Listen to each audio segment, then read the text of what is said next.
आंखों पर काला चश्मा, चिनाब ब्रिज से जंगल में निशाना, जमीन से आसमान तक एसपीजी ने क्यों घेरा? पुल के नीचे भी तैनात थी एसपीजी, जंगलों के बीच भी एसपीजी के जवानों ने डाल रखा था सुरक्षा का घेरा। पाकिस्तान इन तस्वीरों को देख नहीं पाएगा। दुनिया के सबसे ऊंचे पुल पे जब लहराया हिंदुस्तान का तिरंगा। एसपीजी ने जंगलों में क्या देखा? अचानक क्यों बदल दिया अपना प्लान? जहां पीएम मोदी खड़े हैं वहां चारों तरफ घने जंगल और पहाड़ी है। क्या जंगलों में कोई छिपा था या जंगलों में एसपीजी जवान भी तैनात थे? पहाड़ से लेके जमीन तक पुल के ऊपर मोदी के साथ एसपीजी के जवान, नीचे हर रास्ते पे कंट्रोल भी एसपीजी कमांडो के पास था। 11 सालों में ऐसी सख्त पहरेदारी पीएम मोदी की कभी नहीं देखी गई। वहाँ पे पीएम मोदी तकरीबन 1 घंटे रुके।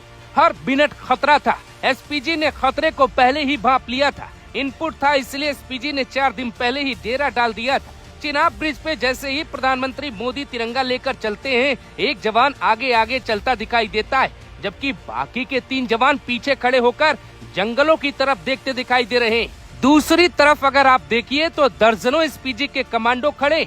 369 मीटर की ऊंचाई पर ये जवान खड़ा है। नीचे की तरफ जंगल काफी दूर है। जंगलों में जम्मू कश्मीर पुलिस और सीआरपीएफ के जवान तैनात थे।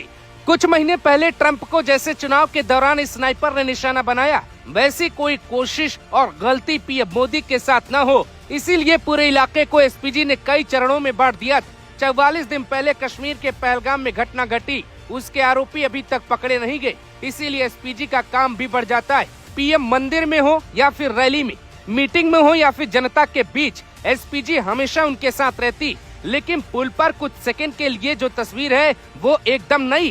पीएम मोदी तिरंगा हाथ में लेके पुल पर चलते, दूसरी तरफ पुल पे खड़ा जवान जंगलों की तरफ कुछ देख रहा है। इतनी दूर एसपीजी कभी नहीं रहती, तो फिर ये खतरे के बीच ऐसा क्यों हुआ? क्या प्लान था? पुल से 64 किलोमीटर दूर पाकिस्तान की सीमा है, जबकि चीन की सीमा 900 किलोमीटर दूर है। 77 बिल्डिंग जितना ऊंचा है ये पुल। पीएम मोदी ने ब्रिज पे तिरंगा लहराया। ये तस्वीरें पाकिस्तान की छाती पे चोट कर रही थी। कैसे खतरे के बीच पीएम मोदी ने रैली की, जरा ये भी देखिए। ट्रंप पे जब हमला हुआ तो अमेरिका की खुफिया एजेंसी ने रिस्क नहीं लिया। ट्रंप की अगली रैली बुलेट प्रूफ शीशे में करवाई गई। पीएम मोदी को भी धमकी मिली। 2002 गोधरा की घटना के बाद से दुनिया की ताकतें पीएम मोदी के पीछे रहती।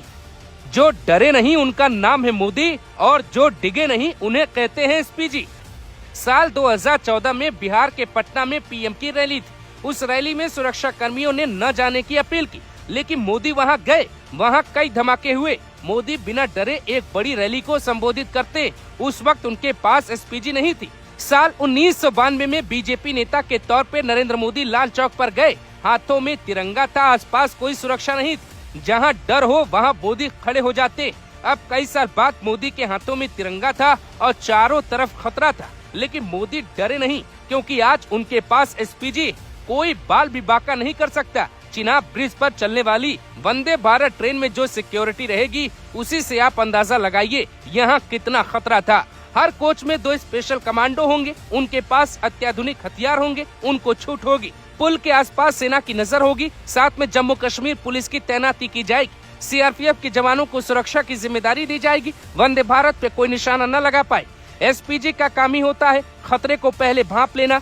पीएम मोदी ने कोई बुलेट प्रूफ घेरे का प्रयोग नहीं किया। यही कारण है कि ये तस्वीर दुनिया में वायरल हो रही। पाकिस्तान लाख कोशिश कर ले, लेकिन जहां एसपीजी खड़ी होती है वहां कोई खतरा नहीं टिक पाता।